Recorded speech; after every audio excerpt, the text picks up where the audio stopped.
Students, good morning. हम अब online पे आ चुके हैं फिर से। पहले हमने क्लास में पढ़ा था, हमारा चल रहा था पाठ 8वां, मेरा विद्रोह। इस पाठ के लेखक है सूर्य बाला, है ना। हमने देखा था लेखक जब पेपर छुड़वा कर आते थे और पेपर छोड़कर आने के बाद में उनके पिताजी उनसे पूछते थे कि कैसा गया बेटा पर्चा, तो वो बताते थे बहुत अच्छा गया, है ना। बहुत अच्छा गया बोलने के बाद में पिताजी उनको पूछते थे जैसे क्या ऐसे बता रहे हो जैसे क्या फर्स्ट क्लास ही आओगे। पर कभी कभी क्या होता है कि पिताजी की बातें उनको पसंद नहीं आती थी तो चिल्लाते थे। ऐसा लगता है बोले कि हाँ इसके बाद में कभी पढ़ाई करना नहीं, और इतना भी अच्छा पेपर जाए तो पिताजी को कोई अपना सच्चा आता नहीं, इस प्रकार वो चिढ़ते थे। तो अब क्या हो गया, घर के अंदर छोटी बहन एक शालू नाम की थी और एक छोटा भाई भी था। पिताजी उनकी शालू मुझे बहुत अच्छी लगती थी, पर जब वह थोड़ी बड़ी होने के साथ उसने पिताजी और माँ का कहना मानना, उनसे डरना शुरू कर दिया है। मुझे उस चमचे से चीड़ हो गई थी। क्या बोल रहे वो, जब बहन छोटी थी तो बहन का लाड़ मुझे भी बहुत आता था, लेकिन क्या होता है जैसे जैसे बहन बड़ी हो रही तो पिताजी और माँ के कहने में रहने लगी थी। और सही बात है कि बच्चों ने माँ पिताजी के कहने में ही रहना चाहिए। तो माँ पिताजी के कहने में रहने लगी तो लेखक को ऐसा लगता है कि मेरे को पिताजी लाड नहीं करते और मैं पिताजी के कहने में नहीं हूँ, तो मेरे बहन भाई भी पिताजी के कहने में नहीं होना चाहिए। तो उसके ऊपर उनको बहुत ज़्यादा गुस्सा आता था। और छोटा एक भाई था मंटू, उसको गोद में लेकर खेलने कूदने के दिन अच्छे खेलने कूदते थे, लेकिन इससे ऐसा लगता था कि उसे रोने ही देना चाहिए क्योंकि पिताजी माँ उनको बहुत ज़्यादा प्यार करती है तो मैं प्यार नहीं करूँ, ऐसे उनके मन में नफरत सी पैदा हो गई थी। और जब तक वो रोता है तो मेरे मन को शांति मिलती है, ऐसा वो रोते थे बोलते थे। ठीक है, अब आगे देखेंगे। इस महीने पैसे की ज़्यादा परेशानी है, टेरिकॉट की कड़क कॉलर वाली बुशर्ट जरूर सिलाऊंगा। पैसे नहीं है घर में, पैसे की बहुत अड़चन है, फिर भी क्या बोल रहे हैं वो कि मैं टेरिकॉट की कॉलर वाली टी शर्ट सिलाऊंगा। उसके बाद इतना ही नहीं तो और मेरे पास में घड़ी क्यों नहीं है, मुझे घड़ी लेना है, घड़ी के बिना परीक्षा नहीं देने जाऊंगा। जब तक मुझे घड़ी नहीं ले देते मेरे पिताजी तब तक मैं स्कूल में पेपर देने नहीं जाऊंगा। इतना ही नहीं, साइकिल पंक्चर हो गई है तो साइकिल को दुरुस्त नहीं करूंगा मैं, तो क्या करूंगा, साइकिल को नया ऑटो रिक्शा लेकर ऑटो रिक्शा वाले को बुलाऊंगा और उसको किराए के पैसे दूंगा और घर से उसमें बैठकर पेपर देने जाऊंगा और उसी में बैठकर फिर से आऊँगा। मतलब कितना खर्चा करूंगा मैं, ऐसा वो सोच रहा था कि मैं कितना ज़्यादा से ज़्यादा खर्च करूँ करके। और मेरे बाल कैसे है, हिप्पी कट बाल कटाऊँगा, माथे पर फुलाकर संवारूंगा, बाल ऐसे ऊंचे ऊंचे करके बढ़िया माथा सजाऊंगा मैं। कर ले जो कर सकते हैं मेरा। क्या बोल रहे वो, मेरे पिताजी मेरे ऊपर इतना डांटते हैं, मुझे इतना मेरे ऊपर अच्छे नहीं देखते मुझे, और मेरे साथ में इतना गंदा व्यवहार करते हैं, तो जो भी करना है पिताजी को करो, मैं मेरी मनमानी ही करते रहूँगा। कई बार मन करता है कोशिश करके एक बार फर्स्ट आ ही जाऊँ। क्या सोचता है अंदर का मन उनका कि पिताजी को एक बार अच्छी बात करके ही मैं दिखाऊँ, तो इसका मतलब मैं क्या करूँगा, पहले नंबर पे आकर दिखाऊँगा, इतना मैं प्रयत्न करूँगा। तभी अंदर से कोई चीखता है, नहीं यह तो पिताजी की जीत हो जाएगी। मतलब अंदर का मन उनका बोल रहा था कि पिताजी की जीत मत कर, तू तेरे मन से तेरा काम कर, मत कर, पहला नंबर मत ला, यह तो पिताजी की जीत हो जाएगी, वे इसे अपनी उपलब्धि समझेंगे। देखो मैंने जो पढ़ाया है अभी तक, मैं इसकी जो पढ़ाई लेता आया हूँ, तब ये क्या हो जाएगा, मेरे वजह से ये इतना अच्छा बन गया है, ऐसा वो समझेंगे और खुश भी होंगे। मेरा उनकी खुशी से क्या वास्ता, देखो पिताजी को खुश करना मेरा कोई काम नहीं है, मेरा क्या वास्ता उनके साथ में। अब उनका और कुछ वश नहीं चलता तो माँ को सुनाकर दहाड़ते, जब उनका वश नहीं चलता तो मेरे बारे में किसको बोलते हैं, माँ को बोलते हैं कि ये ऐसा है, ये वैसा है, ये सुनता नहीं, ये मुझोर है, ये ऐसा है, उदंड है, सारी बातें माँ को सुनाते हैं। ठीक है, मत पढ़े लिखे, करे सारे दिन मटर गश्ती। क्या बोलते हैं माँ को, नहीं पढ़ना है तो मत पढ़, करने दे उसको दिन भर मटर गश्ती, जितनी मस्ती करना उतनी करने दे।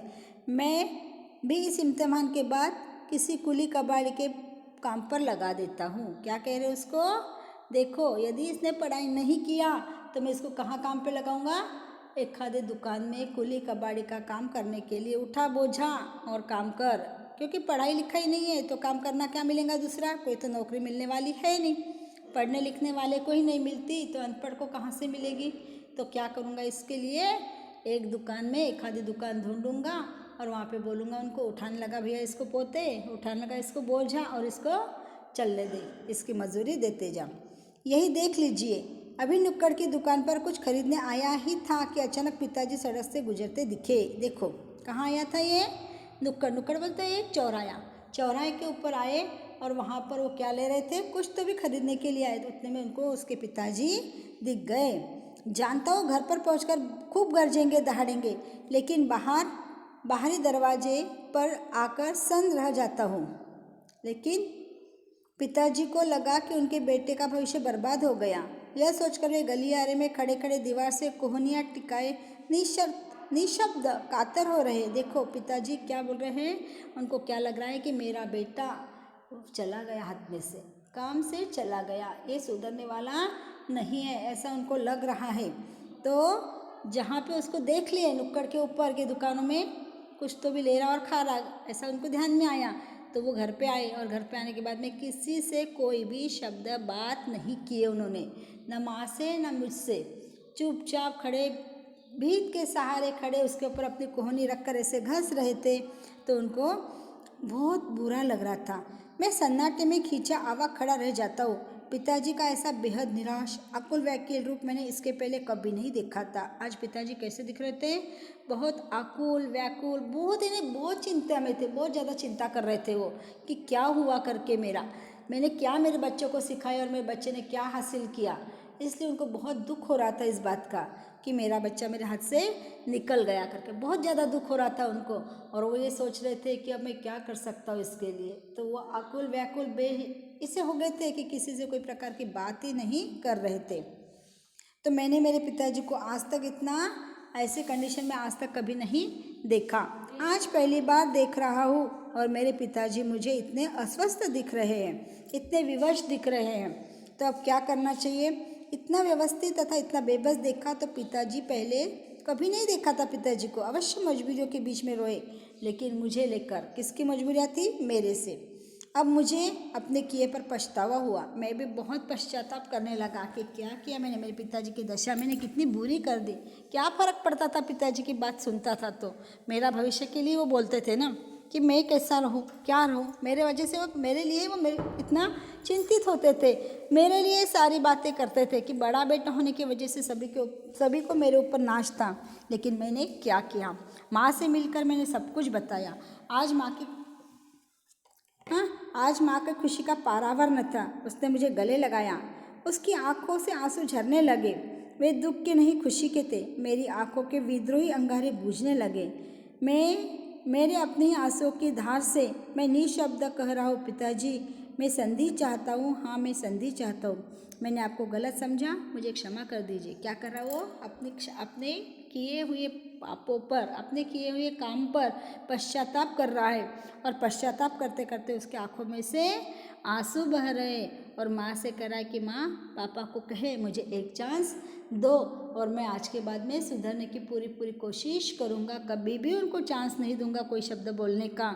और मैंने जो भी किया है उसके लिए मैं पापा से क्षमा मांगता हूँ। तो जब वो पापा से क्षमा मांगने की बात माँ से करते हैं तो माँ की भी आंखें भर आई, खुशी का था ये आँख। उनके माँ के आँखी में जो आंसू आए वो खुशी के आंसू आए और वो भी खुशी के आंसू में रो पड़ी, इतनी रो पड़ी तो वो सारा उसका जो पाप था पूरा पाप धुल गया। और उसको लगा कि आज से मेरा बेटा बहुत अच्छा बन गया है। और अच्छा बनने के बाद में वो बहुत खुश हो गई थी। इस प्रकार इन्होंने अपनी गलतियों पर क्षमा मांगी और पिताजी से एक संधि मांगने के लिए तैयार हो गए। पिताजी मुझे एक संधि आप जरूर दो, मैं आपको सचमुच जो आप चाहते हो मैं कर कर दिखाऊंगा। समझ में आया पाठ? इस प्रकार का पाठ आज हमने पढ़ा। अगले पीरियड में हम देखेंगे इसका स्वाध्याय। ठीक है, तो आज आपका होमवर्क है पाठ के प्रश्नोत्तर। पाठ को पढ़ना है 2-3 बार, उसके शब्दार्थ याद करना है। ठीक है, इतना ही वर्क करना, ज़्यादा मत करना। ओके, क्या करेंगे वर्क? पाठ को 2 या 3 बार पढ़ोगे। इसमें जो भी कठिन शब्द है पीछे दिए हुए आपको शब्द, उस शब्द को पाठ करोगे और पाठ करने के बाद में शब्द आपके नोटबुक में आप लिख लोगे। इतना वर्क करके मुझे सेंड करना, ठीक है? ओके।